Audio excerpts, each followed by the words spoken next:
questions mounted Friday about the fatal shooting by a Los Angeles County Sheriff's deputy of an armed security guard near the auto body shop where he worked in Gardena. The deputy fired on Andres Guardado about 6 p.m. Thursday in the 400 block of West Redondo Beach Boulevard after Guardado produced a gun and ran, Lieutenant Charles Calderaro said. At some point, two pursuing deputies confronted Guardado and one opened fire, he said. But family members and some community activists said Friday that the shooting was unjustified and are demanding answers. Calderaro said Guardado, 18, was not a licensed security guard, nor was he wearing a uniform or any marked clothing. He said the handgun found at the scene was not registered. Investigators identified some surrounding buildings with cameras and are trying to determine whether the incident was captured on video, Calderaro said. They are writing search warrants to get footage from the scene. Two deputies were involved in the incident, one of whom opened fire, Calderaro said. He didn't know how many times Guardado was shot or where. No other details were available about what prompted the confrontation. Georgina Laird, 37, said she was across the street outside her motor home when the shooting occurred. She heard the deputy's car pull up across the street when she turned and saw two sheriff's deputies come running up into the driveway. At that point I didn't see Guardado anymore at the gate. I turned around and came rushing over, and saw two deputies in the driveway, pointing their weapons like this in an angle at Guardado, Laird said, making a V shape with her hands. She didn't see the deputy fire his gun but heard a rapid succession of shots. When I heard the shots and I came over to see who got hit, he was already down on the ground, she said. This kid was such a sweetheart. She said that her husband had recently been hospitalized for cellulitis and that Guardado would come over to my RV to check in on me and see if I was okay. He'd say, "It's not much but here's my last dollar." Laird said he would sometimes drop off juice or soda and would ask if there was anything else he could do for her. He would just come over and talk to me and tell me that things were going to be all right, she said. This was senseless and not right. I'm tired of seeing this go on. On Friday, Jennifer Guardado fought back tears during an afternoon news conference outside the auto shop near where her brother was shot to death. In one hand, Guardado, 22, held a white rose and a black baseball cap. In the other was a sign with an image of her brother.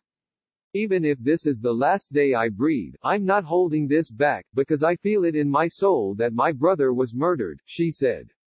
This is not right. I need justice. He was a good man. He was going to make it and become a good professional man in life, but they took that away from my family.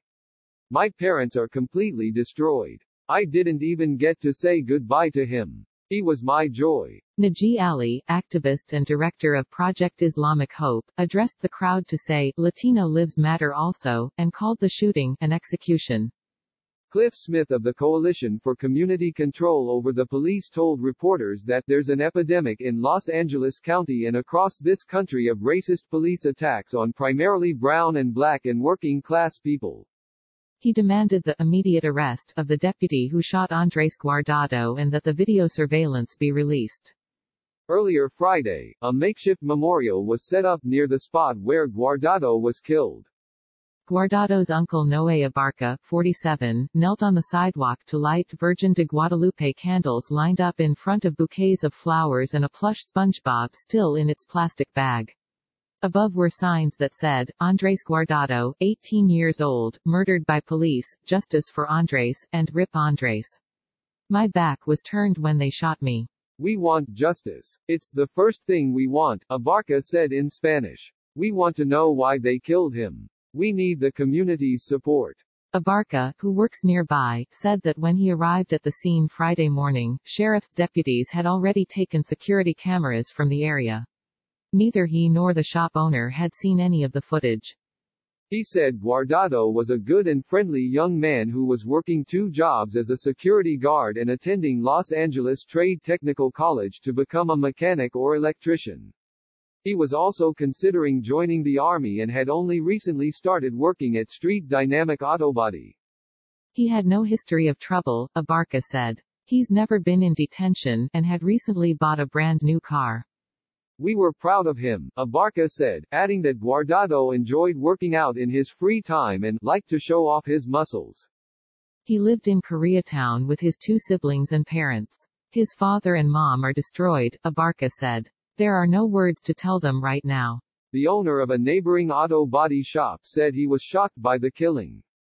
He said Guardado worked as security guard for his shop and was a good employee with a clean record. We had security out front because we had certain issues with people tagging and stuff like that, and then the police come up and they pull their guns on him, and he ran because he was scared and they shot and killed him, Andrew Henney told KCAL TV Channel 9. When Stanley Leyva, 18, heard on social media that his friend had been shot to death, he made sure to pay his respects at the memorial outside the Gardena body shop. He said he first met Guardado in middle school and remembers skating with him. He was an ambitious, humble kid who looked out for everybody, said Leyva, who last spoke to Guardado more than a year ago. But he followed Guardado on social media, where his friend would post about his family, his car and girls. Typical teenage things. Growing up with people, you expect for them to live forever, Leyva said. It's something you don't want to process, but it happened. He hopes people take an important lesson from this tragedy. Just look out for your family, man, because you never know when is the last time you're going to see them. City News Service contributed to this report.